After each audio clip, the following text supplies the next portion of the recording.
You're listening to the Water Cooler Edit with Chris and Rich. Hello everybody and welcome back to another episode of the Water Cooler Edit with mybayut. On this episode we'll be talking about, it's a time of year I don't really like. A lot of people do like it, but I don't really like this time of year. We'll also be talking about a new attraction that's in Elaine. And yes, you should definitely drive down there because it's really, really cool. We've got a little bit of a mystery that we'll be telling you about later on in the podcast, so stay tuned. As always, it's myself, Chris, and Rich. Thank you so much for joining me, as always. Cheers, mate. How you doing? Fantastic. Excellent. There we go. So, as we said, we'll move on to the first subject here, and of course is back to school. Yeah. Now, before we get into it, I did say that it's not my favourite time of the year, and I'll tell you why. Because the traffic returns. Ah, yes. And every time it gets more and more. There's always more and more people on the road. And I just enjoy the summertime so much here. It's the reason I don't actually go on holiday. Yep. I enjoy the heat, and I enjoy the amount of traffic that we have because there's no traffic. I can get to the office in 10 minutes. You know, it's a breeze. I don't have to worry about going one direction because there's going to be so many cars in the way and there's so much traffic. No, I can just glide my way to the office. I'm with you, man. I know what you mean. I actually like summer here as well. And one of the reasons being that so many people do kind of leave, that it kind of chills out a bit, not the weather, but especially on the roads, right? So yeah, exactly. Enjoy your holiday for longer, please. Be my guest. Enjoy it for as long as possible. Till Christmas. There you yes, go. Yeah, exactly. But yeah, back to school is upon us, right? So people are going to be arriving back. August 28th is the start of the academic year. It seems really short this year. I don't know why. It seems like it's been and gone so fast. It does, actually. It has kind of flown past. But all the back to school sales are out there for the various... Well, anything you need to go back to school, really. What do you need? Clothes, pencils. Do they still even use pencils? I don't think so. No, that's it. Probably a computer, I guess. Yeah. A new bag to put your laptop in. You know, the state-of-the-art laptop that the kids all have nowadays. Do you remember when you went to school, there was always like one kid who would have a rucksack that was so big it was almost bigger than him? Do you remember that? There always used to be like a little kid who would just have like a massive rucksack. Were you that kid? Well, I wasn't little. I was in proportion to the bag, so it kind of didn't look that big, did it? I matched the bag. Was your bag big enough for you to actually get in it? Is that what? Yeah, and I used to have phone handsets on either side, right? That would plug into your phone, so you could. I plugged them in, and you could connect it to your phone, and you could have a phone conversation like that on an old-fashioned telephone. Hey, that's fantastic, man. So, look, the back-to-school sales, on the blog, we've got articles on online sales and in-house sales, right? So, I mean, some of the major ones, First Cry,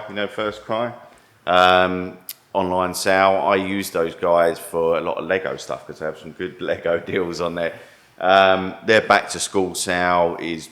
it's huge. They say it's the biggest online. I'm sure I haven't got any reason to doubt them. Great discounts. You can get an extra 10% off. And they pretty much cover every aspect of going back to school from clothes through to, like you say, iPads, whatever, laptops, and all that. So it is that time of year. I used to hate going back to school. I used to hate it. We all did. We all did, and now that we've grown up, we also hate it when they go back to school, right? Because the traffic is here, isn't it? It's like there's no end to it. It's just a cycle of, no, I don't want to go back to school. Now I don't want them to go back to school because then I'm going to get stuck in traffic. It's just, I used to love, because my birthday is right at used to be just after the schools broke up. This is back in the UK. So the summer holidays used to start with my birthday, and I just lazy summer days. Well, they weren't lazy then because I actually had energy, but I used to love it. And then going back to school just felt so, I know what you mean. But this is not the attitude I should be showing. It's fantastic. School's brilliant, isn't it, Chris? Yeah, it's wonderful. The best thing ever. It's great. The education system, honestly, the education system here is pretty good. So yeah, no, this is I can true. imagine there are a lot of students that are probably very excited to go back. Obviously, seeing some friends that they haven't seen for a long time, meeting new faces. Obviously, some are going into higher education. Yeah. So of course, they're progressing in life. They're getting to the next step. And it is, I kind of do miss school from time to time. Obviously, life was a lot easier.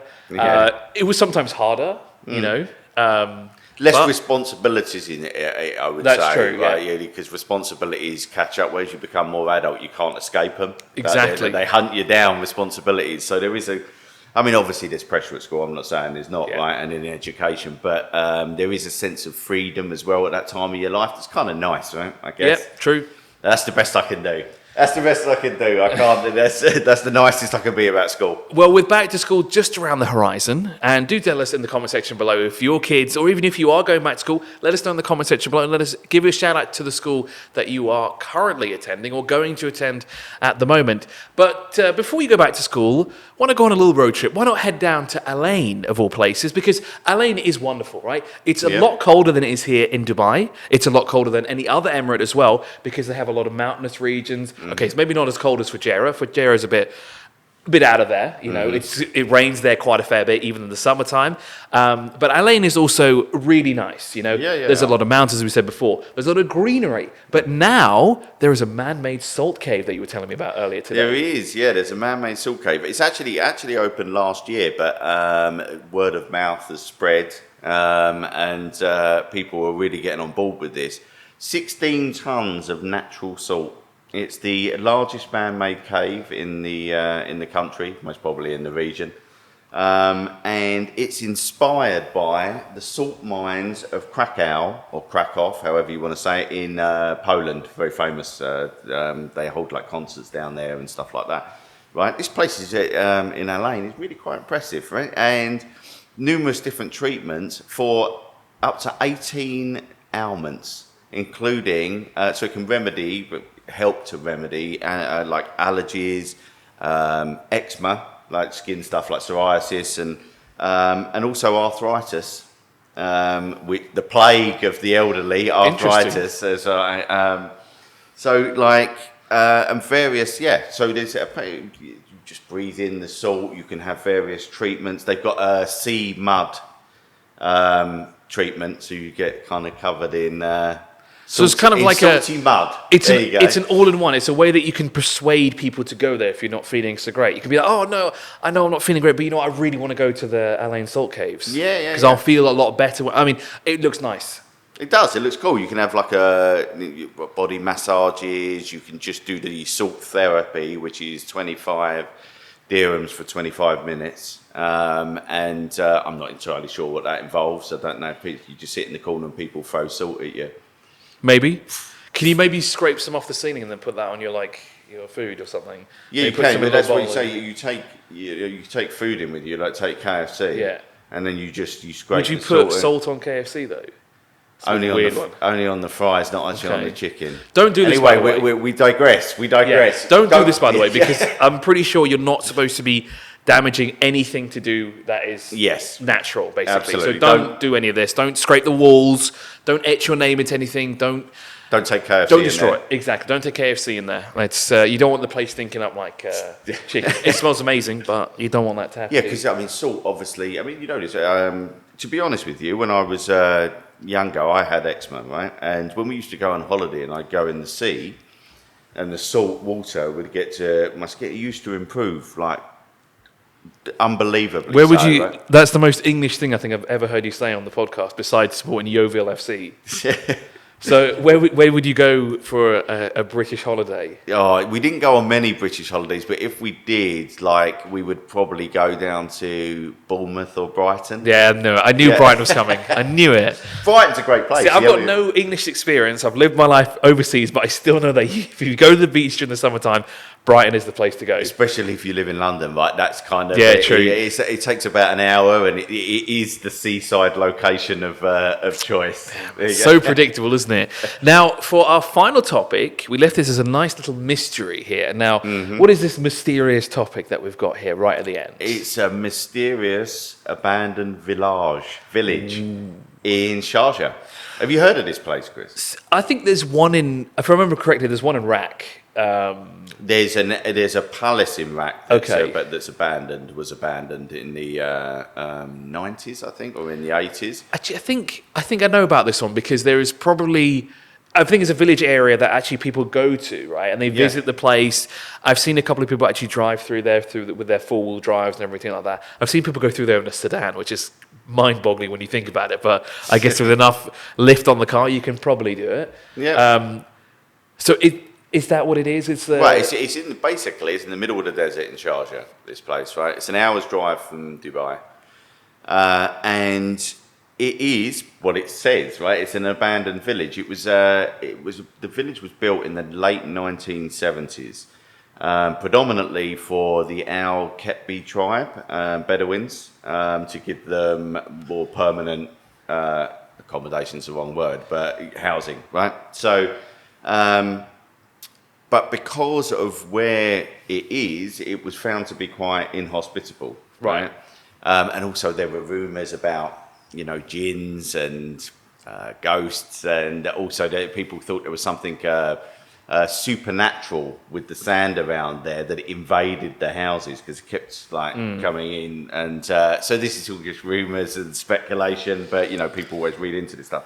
So in the mid-90s they moved everyone out to various, as the cities developed as well, right? So there were better opportunities and better places for these people to live. Yeah. So they moved them out, but the village was still there, right? So it's got a mosque, it's got various houses, it's got and all that. Some of them have still got like furniture in and bookcases and all this kind of stuff.